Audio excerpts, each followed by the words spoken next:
नमस्कार मित्रों, आपण पाहत आहात विदर्भ अंदन न्यूज नेटवर्क आणि उमरेड वरोरा या मार्गाला आज आपण आलेलो आहोत।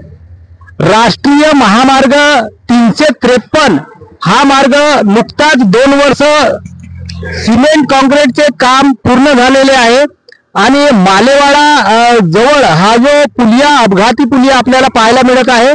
या पुलियावर बघू शकता आपण एक 7-8 इंच रुंदीचे आणि 3-4 इंच खोलीचे हे ठिगळ खड्डे पडलेले आहे।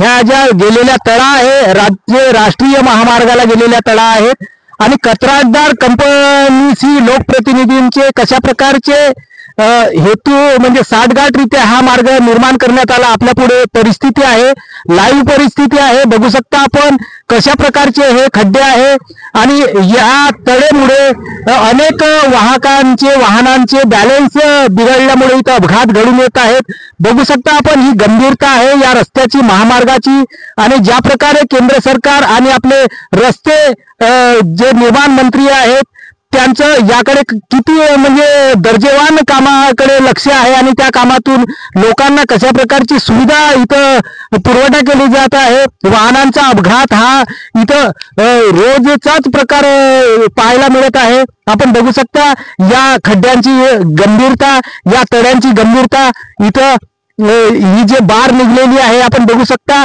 अशा बार मध्ये जर टू व्हीलर गेल्यास कशा प्रकारचा गंभीर अपघात घडून येऊ शकतो आणि या कामाची आपण दर्जा तपासणी या माध्यमातून बघू शकता कशा प्रकारचा दर्जा असेल आणि कंत्राटदाराने कशा प्रकारे लोकप्रतिनिधींची साठगाठ करून हा कार्य केला असेल, आपल्याला याची गंभीरता पाहायला मिळत असेल। बघू शकता यामध्ये टू व्हीलरचा अपघात होऊ शकतो, जीव धोक्यात जाऊ शकतो, 4 व्हीलरचा बॅलन्स बिघडू शकतो, गड्डा चुकवताना अपघात घडून येऊ शकतो। अशा विविध समस्या या ठिकाणावर आपल्याला पाहायला मिळत आहेत।